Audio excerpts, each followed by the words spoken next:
First Contact and Fatal Assumptions. High Admiral Zirax stood before the massive holographic display in the command center of the Galactic Confederation's flagship, the Eternal Dawn. The blue-tinged image showed a seemingly unremarkable solar system, with the third planet highlighted in pulsing red. His 4 eyes narrowed as he studied the readings for the 100th time. "You're telling me this is the source of the anomalous signals?"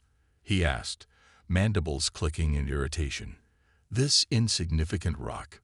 Senior Scout Commander Talia bobbed her head in the traditional gesture of confirmation. Her crystalline exoskeleton caught the light as she moved forward to manipulate the display. "Yes, Admiral. The species calls themselves humans.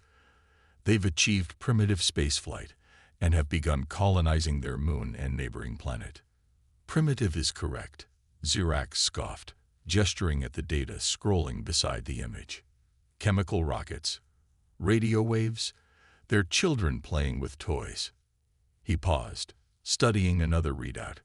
"Though these atmospheric pollution levels are concerning. They're destroying their own world." "With respect, Admiral," came a quiet voice from the back of the room. "I believe we should exercise extreme caution." Zirax turned, irritation evident in the rapid color changes rippling across his scales. Yes. Our expert." The word dripped with disdain. "Please, Sino-anthropologist Kira, enlighten us with your concerns." Dr. Kira moved forward, her hover platform gliding silently. Unlike most of the military staff present, she belonged to the Arxos species, beings of pure energy contained within specialized environmental suits. Her form flickered with anxiety, but her voice remained steady. "The environmental readings are precisely what concern me, Admiral. This species hasn't merely survived on a death world. They've thrived. Do you know how many species we've encountered that evolved on worlds with such extreme temperature variations, with such aggressive bacterial and viral loads, with such high levels of predatory megafauna?" "I fail to see how this matters," Zirax interrupted. "They're barely into their atomic age. Their weapons are crude. Their defenses are non-existent. The Confederation needs this system's resources, and the Council has already approved the cleansing operation." Dr. Kira's form pulsed with frustration. She pulled up new data streams, highlighting various points. "Look at their history, Admiral. In less than 3 centuries, they went from horse-drawn carriages to spaceflight. They split the atom less than 100 years after discovering electricity.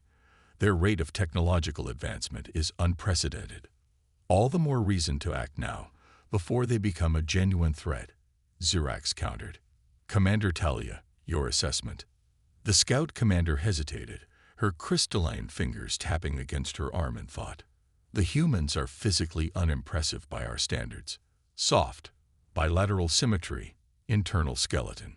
But," she paused, bringing up footage from planetary observations, "they show remarkable adaptability. We've recorded them surviving in environments from -40 to +50 degrees Celsius. They can operate in high altitudes, underwater, in deserts and tundra." "Precisely," Dr. Kira interjected. "And look at their social structures. They're divided into hundreds of competing nation-states, yet they cooperate in space exploration. They fight constant wars among themselves, which means they're always innovating new weapons and tactics. Enough." Zirax's scales flashed crimson. "I've heard sufficient speculation. The Council has made its decision. We will proceed with the standard cleansing protocol. Commander Talia, prepare your scout fleets for the initial survey. We'll begin operations within 1 planetary rotation." As the command staff filed out, Dr. Kira remained, her energy form dimming with resignation. She accessed one final data stream, records of human entertainment media. Story after story scrolled past, tales of humanity fighting against overwhelming odds, of never surrendering, of pulling victory from certain defeat. "They tell stories about defeating gods," she whispered to herself. "And we're about to prove those stories right." Admiral Zirax was already striding toward his command platform, issuing orders for fleet deployment. Like so many before him, he saw only what he expected to see, a primitive species on a backwater world, ripe for conquest. He didn't understand that Earth wasn't just a death world, it was a forge. And its inhabitants had been tempered by 4 billion years of evolution into something the galaxy had never seen before. The Confederation was about to learn why humans told so many stories about overcoming impossible odds. They were about to learn the hard way that sometimes the most dangerous predator is the one you dismiss as prey. In orbit around Jupiter, automated sensor platforms detected the first signs of incoming warp signatures. Humanity's first contact with alien life wouldn't be a peaceful exchange of knowledge. It would be an invasion. But the invaders had made a fatal error. They had looked at humanity's technological level without understanding what had shaped them. They had seen the pollution and the wars and the primitive rockets, but they hadn't grasped what it meant to evolve on a world that tried to kill you every day of your existence. They were about to find out. The price of underestimation. The first wave of the Confederation's assault was textbook perfect, by their standards. 300 ships emerged from warp space in precise formation, their energy weapons already charged. Admiral Xerax watched with satisfaction as they moved into position around the primitive orbital installations. "Send the standard surrender demand," he ordered, mandibles clicking in anticipated triumph. But the response wasn't surrender. It wasn't even fear. The humans' reply came in the form of kinetic weapons, crude missiles that the Confederation's sensors barely registered as threats. The fleet's automated defense systems didn't even bother to raise shields against such primitive technology. That was their first mistake. The missiles split apart mid-flight, releasing clouds of small metal spheres, simple ball bearings moving at relativistic speeds. They tore through the unshielded hulls of 30 ships before anyone realized what was happening. The devastation wasn't caused by advanced technology, but by basic physics. Mass times velocity equals momentum. Impossible. Xerax's scales flashed patterns of shock and rage. Their weapons are primitive. They shouldn't be able to. "They're using our own movement against us," Dr. Kira interrupted, her energy form pulsing with urgency. The missiles themselves weren't the weapon. They just delivered the projectiles. Our ship's own velocity did the rest. But the humans weren't finished. As the Confederation fleet regrouped, thousands of smaller signatures appeared on their sensors. The humans had launched their entire arsenal of primitive nuclear weapons, not at the ships themselves, but in a carefully calculated pattern around them. "They're creating a kill box," Commander Talia realized, her crystalline form vibrating with newfound respect. "The electromagnetic pulses from those detonations will." The nuclear weapons exploded in concert, creating an overlapping web of electromagnetic destruction that played havoc with the Confederation's sophisticated systems. Ships lost power, shields failed, and communication networks went dark. And then the second wave of kinetic weapons hit. On Earth, the response to the invasion had been immediate and unified in a way that stunned even the humans themselves. Ancient rivalries were forgotten as humanity faced its first extraterrestrial threat. Military commanders from nations that had been enemies days before now worked together, sharing resources and strategies. "They expected us to be primitive," General Sarah Chen addressed the United Earth Defense Council. "They expected us to be divided, but they forgot something crucial. Humans have been preparing for this moment for centuries." She gestured to the holographic display, showing the aftermath of the first engagement. Every science fiction story, every movie about alien invasion, every war game scenario, they've all been training exercises. We've been imagining this fight for generations, and while our technology might be behind theirs, we understand something they don't. War isn't about having the best weapons. It's about using what you have in ways your enemy doesn't expect. In orbit, the surviving Confederation ships struggled to regroup. Their sophisticated energy weapons were nearly useless against humanity's primitive projectile-based defenses. Their shields, designed to stop plasma bolts and laser fire, couldn't handle the simple kinetic impact of accelerated mass. Admiral Zirac stared at the casualty reports in disbelief. One-third of his first-wave fleet destroyed or disabled, and the humans hadn't even revealed all of their capabilities yet. How? He demanded. How did they know exactly where to hit us? How did they know our vulnerabilities? Dr. Kira's voice was quiet but carried an undertone of vindication. Because they've spent their entire existence fighting, Admiral. Not just each other, but their whole world. Everything on Earth is trying to kill them. The weather, the animals, the microscopic organisms in their air and water. They've survived it all. And with each challenge, they've gotten stronger, smarter, more adaptable. On the planet below, humanity was far from finished. As the Confederation fleet regrouped, thousands of scientists were already analyzing the debris from destroyed alien ships. Engineers were reverse engineering technology. Military strategists were developing new tactics. And in hidden bunkers around the world, humanity's real weapons were being prepared. Not advanced technology, but the traits that had allowed them to survive and thrive on their death world. Ingenuity, determination, and an absolute refusal to submit to any force that threatened their existence. The Confederation had made a critical error in their initial assessment. They had seen Earth as a primitive world ripe for conquest. What they should have seen was a forge world, a planet that had spent billions of years creating the ultimate survivors. They had dismissed humans as primitive because they didn't understand that true strength isn't measured in technological advancement, but in the will to survive against all odds. And now they were about to learn just how expensive that mistake would be. Evolution of warfare. In the depths of the Rocky Mountains, Dr. Elena Martinez held up a twisted piece of alien metal, her eyes gleaming with the same intensity as the artifact's iridescent surface. 3 months into the war, and humanity's scientific understanding had advanced by decades. The Confederation made another mistake. She told the assembled military leaders. They assumed that because we couldn't replicate their technology, we couldn't understand it. But understanding and replication are two very different things. The holographic display behind her showed the results of their analysis.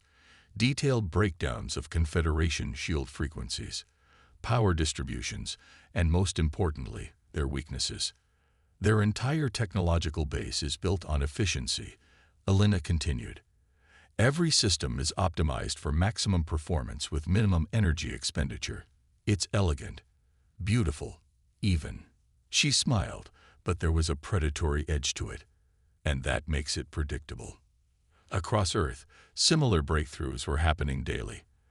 The Confederation's attempted conquest had inadvertently given humanity access to advanced technology far beyond their current level, but instead of trying to copy it directly, humans were doing what they did best, adapting it, modifying it, finding ways to use it that its creators had never imagined. In orbit, Admiral Zirac watched with growing unease as his fleet's effectiveness continued to decline. The humans weren't fighting like any species he'd encountered before. They didn't follow any of the established protocols of space warfare. Instead, they turned everything into a weapon. They're using the debris field from our destroyed ships as camouflage, Commander Talia reported, her crystalline form clouded with concern. Small craft hide among the wreckage, then launch attacks from point-blank range. We've lost 12 more ships to these. Guerrilla tactics, Dr. Kira supplied. It's a human concept, using mobility and surprise to overcome a superior force. Her energy form flickered thoughtfully. Did you know that on Earth, there are tiny predators that hunt creatures hundreds of times their size? They succeed by being unpredictable, by striking at vulnerabilities, by using their environment to their advantage. Humans learned from everything on their world, even their predators. But it wasn't just space warfare where humanity was proving adaptable. On the ground, every attempted landing by Confederation forces turned into a nightmare. Earth's varied environments, which humans had spent millennia learning to survive in, became deadly traps for the invaders. In the Amazon rainforest, Confederation ground forces found their sophisticated sensors blinded by the dense canopy, while human fighters moved through the familiar terrain like ghosts. In the Sahara, alien vehicles failed under the relentless assault of fine sand and extreme temperature variations that human equipment had been designed to withstand. In the Arctic, the invaders discovered that their power systems, so efficient in normal conditions, failed catastrophically in extreme cold. Each environment presented new challenges, and each time, the humans demonstrated why they had survived on their Deathworld. They didn't just endure these harsh conditions, they turned them into advantages. "We need to understand," Dr. Kira insisted during an emergency council transmission. "These humans aren't just fighting us. They're fighting like they fight everything, by learning, adapting, and using whatever tools they have available. Every defeat teaches them. Every victory shows them new possibilities." She brought up footage of the latest human innovation, captured Confederation shield technology repurposed into localized electromagnetic pulse generators. The humans couldn't replicate the original technology, but they had found a way to turn it against its creators. "Look at how they think," she continued, desperately trying to make the council understand. "They don't see technology as something to be mastered, but as something to be explored and modified. They don't ask, how was this meant to be used? They ask, how can this be used?" On Earth, that innovative spirit was leading to more breakthroughs. Confederation communication systems were being reverse-engineered into early warning networks. Captured power cells were being studied to improve human energy technology. Even the aliens' failed attempts at biological warfare had given human scientists new insights into medicine and genetics. But perhaps most concerning for the Confederation was how humans had begun to understand their FTL technology. They weren't close to replicating it yet, but they were learning its principles, its limitations, and most importantly, how to detect and disrupt it. The war was evolving, just as humanity had evolved on their harsh world. Each engagement brought new adaptations, new tactics, new ways of turning the Confederation's technological superiority against them. The invaders had expected to find primitive savages. Instead, they had found a species that had been unknowingly preparing for this war for their entire existence. And as their casualties mounted and their strategies failed, the Confederation began to realize a terrible truth. They hadn't invaded a primitive world. They had invaded a training ground for the most adaptable species in the galaxy. The tables turn. The Confederation warship Relentless Virtue died in silence, its hull split open by what their sensors had dismissed as a simple mining vessel. As atmosphere vented into space, Commander Talia watched the human ship disappear back into the asteroid field, its primitive but lethal mining lasers already powered down. "They're using industrial equipment as weapons now," she reported to the increasingly desperate Confederation Council. "Mining lasers, plasma cutters, magnetic grapples, tools we wouldn't even consider for combat. But in their hands." The council chamber erupted in angry discussions. 6 months into what should have been a simple cleansing operation, and the mighty Confederation fleet was being hunted by the very prey they had come to eliminate. High Admiral Xerax, his scales now permanently tinged with the gray of chronic stress, activated a holographic display. "The humans have adapted our shield technology to their vessels. Crude adaptations, yes, but effective. They're expanding through their system, using their gas giants' moons as forward bases. And now," he paused, his mandibles clicking in agitation, "now they're beginning to venture beyond." Dr. Kira's energy form pulsed with what might have been satisfaction. "Did you expect them to remain confined to their world? Humans have always explored, always pushed boundaries. You gave them access to spacefaring technology, and now they're doing what they've always done, adapting it, improving it, using it in ways we never considered. The human ships were a perfect example of this adaptation. Unlike the sleek, efficient designs of Confederation vessels, human ships were brutal, practical things. They combined captured alien technology with their own primitive solutions. Magnetic accelerators fired projectiles through alien-derived field generators, giving them devastating, penetrating power, Hulls bristled with both energy weapons and traditional ballistic armaments, making them unpredictable in combat. But it wasn't just their ships that were changing. Humanity itself was evolving its approach to space warfare. Their centuries of naval warfare on Earth's oceans had given them concepts that the Confederation had never developed. Concepts like wolf-pack tactics, commerce raiding, and submarine warfare were being adapted for space combat. In a secure facility on Mars, Admiral Sarah Chen, now Supreme Commander of Earth's combined space forces, studied the latest intelligence reports. "The Confederation's supply lines are vulnerable," she told her staff. "They never developed countermeasures for attacks on their logistics because no species has ever dared to strike at their core systems, but we're not bound by their conventions of warfare." The humans had discovered that the Confederation's mighty warfleets were dependent on complex supply chains. While Confederation military doctrine focused on decisive fleet engagements, humanity's corsairs began attacking cargo ships, fuel tankers, and repair facilities. The mighty alien armada found itself increasingly stranded, cut off from resources they had always taken for granted. But perhaps most shocking to the Confederation was how quickly other species began to take notice. Races that had been subjugated for centuries watched with growing interest as humanity not only survived, but began to push back against their supposedly invincible overlords. The Confederation's greatest weapon was always fear, Dr. Kira explained to her increasingly attentive council audience. Other species submitted because they believed resistance was impossible. But humans don't accept impossibility. They've spent their entire existence overcoming it. And now they're showing the galaxy that the Confederation isn't invincible. Reports began to reach the Council of unprecedented events. Supply ships were mysteriously disappearing, even in supposedly secure systems. Subjugated worlds were becoming restless, their populations whispering about the species that dared to fight back. Even some Confederation member races were beginning to question the wisdom of continuing the war. The humans, meanwhile, had not only survived but were thriving on the challenge. Their rapid advancement wasn't just in military technology. The need to coordinate a global war effort had led to unprecedented cooperation in everything from science to resource management. Old national rivalries had given way to a united human civilization that was advancing decades in months.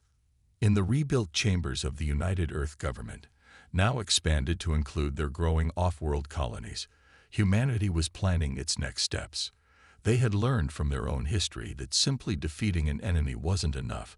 You had to change the conditions that led to the conflict. The Confederation thinks in absolutes. Elena Martinez, now head of the Human Advanced Research Division, addressed the assembly. Victory or defeat, domination or submission.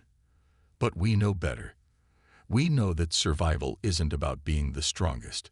It's about being able to adapt, to change, to find new solutions to old problems. As humanity's counterattack gathered momentum, the Confederation began to realize they weren't just losing a war.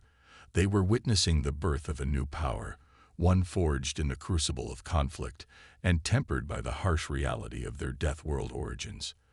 The question was no longer whether they could defeat humanity, but whether their own civilization could survive the changes that humanity's emergence would bring to the galaxy. Victory and vindication. 1 year after the invasion began, the great chamber of the Confederation Council fell silent as the holographic image of Earth appeared before them. But this time, it wasn't a targeting display or tactical analysis. It was a diplomatic transmission. Humanity was no longer just fighting for survival. They were dictating terms. Admiral Sarah Chen, her uniform bearing the new insignia of the United Earth Defense Force, stood proudly before the alien assembly. Behind her, the image showed Earth's combined fleet, a mix of converted civilian ships, captured Confederation vessels, and new hybrid designs that combined human ingenuity with alien technology.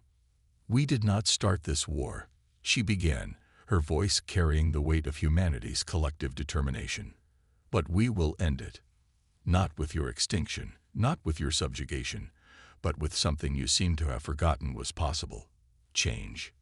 In the council chamber, Dr. Kira's energy form pulsed with vindication as she translated the human concepts for the assembled representatives. The Confederation's leadership had finally been forced to confront the reality she had tried to warn them about from the beginning. The humans aren't offering us surrender or conquest, she explained. They're offering us evolution. The terms humanity proposed were unprecedented in Confederation history. They demanded recognition not just as equals, but as full partners in a reformed galactic community. They insisted on the right of all species to self-determination, an end to the practice of cleansing worlds deemed valuable, and a complete restructuring of how the galaxy's civilizations interacted. Your civilization has stagnated, Elena Martinez addressed the council, her holographic image standing alongside Chen's. You've spent so long optimizing your existing systems that you've forgotten how to innovate. You've become so focused on efficiency that you've lost the ability to adapt. The evidence was undeniable. In just 1 year of conflict, humanity had advanced more than many Confederation species had in centuries. They hadn't just survived the Confederation's best weapons, they had understood them, improved them, and in many cases, made them obsolete. High Admiral Xerax, his scales now permanently marked with the patterns of defeat, was the first to formally acknowledge the reality of their situation. We thought we were the apex of evolution, he admitted to the council. But we had become something else entirely, a dead end. The changes that followed reshaped the galaxy. The Confederation reformed, transforming from an empire into a true federation of equals. Humanity's unique perspective, forged in the crucible of their Deathworld, became valued throughout known space.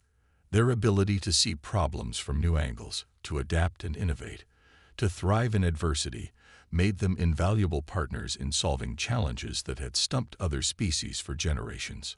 But perhaps the most profound change was in how the galaxy's civilizations viewed Deathworlds themselves. These harsh planets were no longer seen as simply resources to be exploited or obstacles to be overcome. They were recognized as crucibles of evolution, forges where life was tested and strengthened in ways that comfortable worlds could never match. Every Deathworld is a laboratory of survival, Dr. Kira explained to a class of mixed-species students at the newly established Galactic Exchange University on Mars. But Earth was something special. It wasn't just the environmental challenges, the predators, or the diseases. It was how humans responded to these challenges. They never simply survived. They learned, adapted, and grew stronger. In the decades that followed, humanity's influence spread throughout the galaxy, not through conquest, but through innovation and adaptation. Their colonies became melting pots of species and ideas, places where the rigid thinking of the old Confederation gave way to new possibilities. Their universities attracted students from thousands of worlds, all eager to learn the human art of viewing problems from new angles. The invasion that was meant to subjugate humanity had instead liberated the galaxy from its own stagnation. The species that had evolved on a Deathworld had taught the cosmos a lesson it would never forget. True strength lies not in perfection, but in the ability to adapt, to change, and to grow. As Earth celebrated the 10th anniversary of the war's end, Admiral Chen stood at a podium before a mixed audience of humans and aliens. Behind her, ships of countless designs and origins moved through the solar system in harmony. "We were never meant to be conquerors," she declared. "We were meant to be teachers, innovators, partners in the great project of galactic civilization. Our harsh world didn't make us superior, it made us adaptable. And now, together with our new allies, we will adapt, grow, and face whatever challenges the universe has in store for us." In the audience, Dr. Kira's energy form glowed with satisfaction. The disaster she had feared had instead become a revolution, transforming not just humanity's place in the galaxy, but the very nature of galactic civilization itself. The Deathworld had indeed produced something unprecedented, not just survivors, but pioneers of a new way of thinking about life, civilization, and the endless possibilities of the cosmos.